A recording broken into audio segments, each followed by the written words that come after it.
London's crime epidemic is scaring tourists away. Crime is soaring in London, but Sadiq Khan wants to spend £66 million on wokery.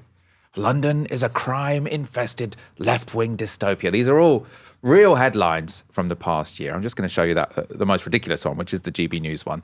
London is a crime-infested left-wing dystopia. That was from Matt Goodwin, their resident demographic doom scroller. Anyway, this is a message that's been pushed aggressively over the past couple of years, particularly on Elon Musk's X. So he's always boosting comments about how dangerous London is, how it's too terrifying for anyone to walk around. It's really, really gone to the dogs. Not just to the dogs, it's hell. London is hell. Today, though, we've had more confirmation that this narrative is just wrong, frankly. New data released by the Met shows that 97 people were murdered in 2025 in London, which is the lowest level since 2014. And when you consider how London's population has grown since then, it means that the murder rate in London is lower than ever since records began. Sadiq Khan spoke to Sky this morning to welcome that news. Even our harshest critics will have to accept the progress we've made is quite remarkable. The lowest number of murders in London ever on a per capita basis since records began. The fewest number of under-25s killed this century. The fewest number of teenagers killed in 3 decades. And we've had a sustained focus on a public health approach, being tough on crime, on enforcement, supporting the police, doubling investment from City Hall, and tough on the complex causes of crime, early intervention and prevention by setting up England's first violence reduction unit.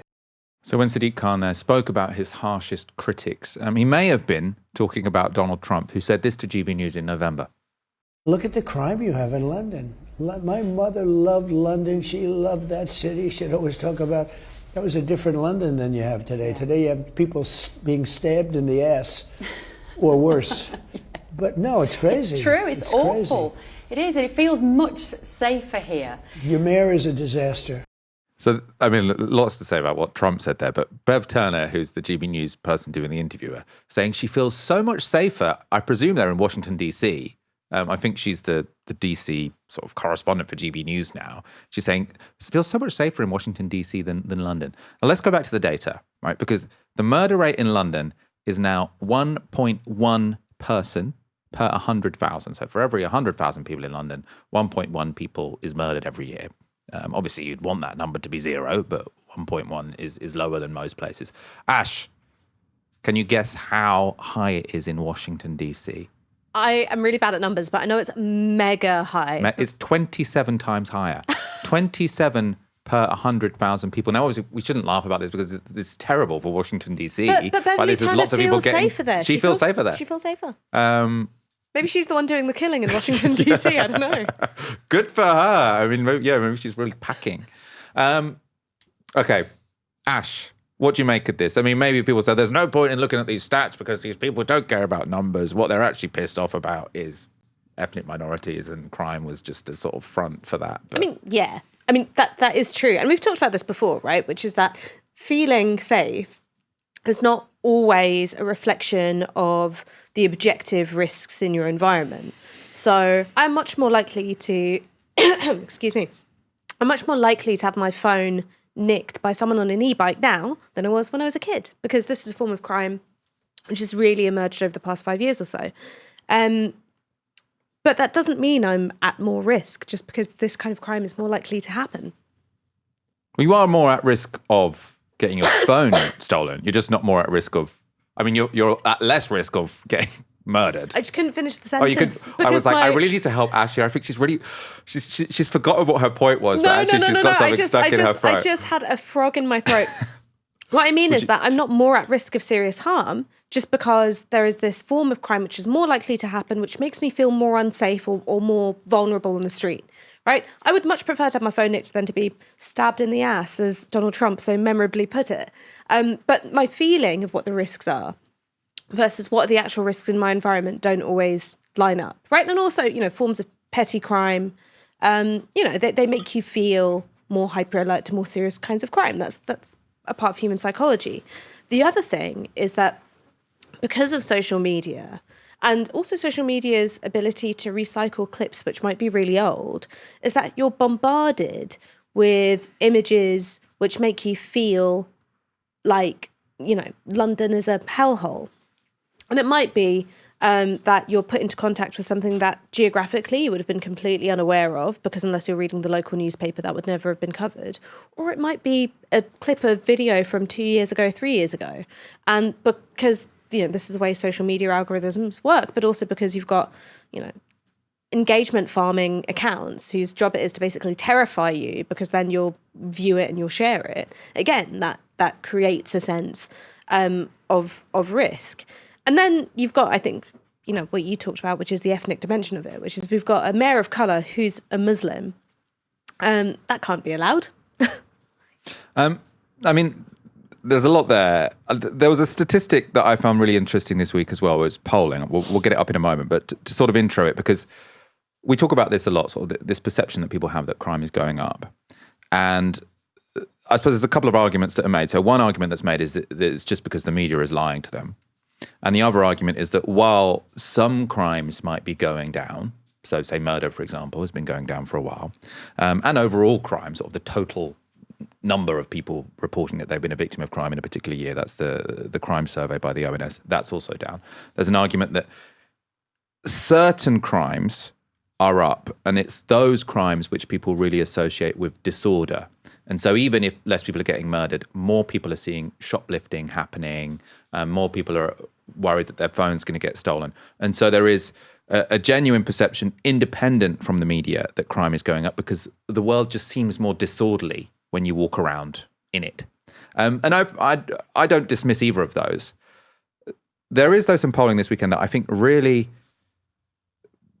sort of argues in favour of the media argument, that this actually has nothing to do with people's lived experience. It's all about what they see on their smartphone. And it is a brilliant question that YouGov polled on who thinks London is an unsafe place to live. And if you look at it, the majority of people in the UK think it's an unsafe place to live. And sort of the political split is as you'd imagine. So sort of Lib Dems think it's generally safe. Reform voters think it's really unsafe. They're the people who've been watching GB News that tell you it's a hellhole all the time.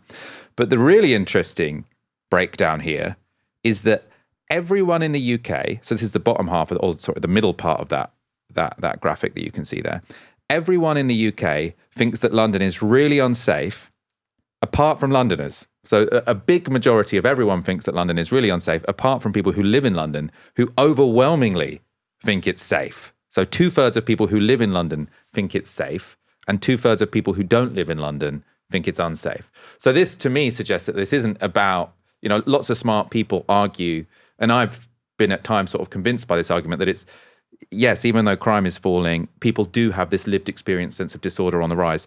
This, to me, suggests that actually people have just been looking at too much shit on their smartphone. I mean, I do think that that's true. Like, I do think that that's true. It's something which, my in-laws live up north, and like, it'll often be a joke of like, oh, might get stabbed in London. I'm like, it's fine. Like, it's really fine. Made it 33 years without getting stabbed, and that's despite running my mouth. And I think that there are certain rules of thumb, right? Which is, no one is going to be a good authority on other places where they don't live. All right? Everyone, to a degree, stereotypes and reduces cities, towns, regions that they're not familiar with, right? And then you add on to that the way in which social media and, conventional forms of media like, broadcast and newspapers can paint a really warped, out of proportion picture of risk. Like, those two things together means that you end up with completely out of whack polling like that. I mean, I do think that there is something about the way in which, and this is something which is really quite old, which is London is always seen to be not really the country.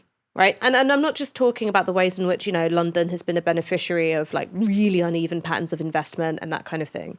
It's sort of like, well, London doesn't really belong to England. It's not part of England. And one of my favourite quotes from Mansfield Park is, humour lady, you're talking about London. I am talking about the nation, as if these two things don't belong together. And so, London as a big city, in all the ways in which, it is that bit different, it can sort of be blown up out of proportion to be like, it's a ethnic minority caliphate, crime riddled hellhole, right? It's not just unrepresentative of England, but somehow in terms of the experience of living there and also the values that it embodies, it's actively hostile to, the decent and proper backbone of English identity. It's always played that role. And I think that this is the form that it's taken today. Someone said in the comments, how can it possibly be the case that crime has gone down when living standards have been stagnant? And it's because actually there is some relationship between poverty and crime, but it's not obvious. So I'm researching, obviously I've been reading a lot about Venezuela at the moment, and I'm going to be interviewing someone who used to work for Maduro on Friday. I think it will go out Saturday. But there was, social science had this really sort of difficult conundrum in the 2010s, because while the Chavez project was still going well, I suppose the 2000s and the early 2010s. So poverty was massively going down, but crime exploded, like violent crime exploded. And apparently people in the regime were like, what? I thought when we reduced poverty, crime would go down. But it turns out there are loads of other variables. Well, and another massive variable in crime is urbanization. So when you have people moving from place to place and you have communities being broken down and sort of recomposed, that has an effect on crime. I don't know if Venezuela are urbanized in that. I think from what I read, they thought it was more about changes in drug routes. But there we are.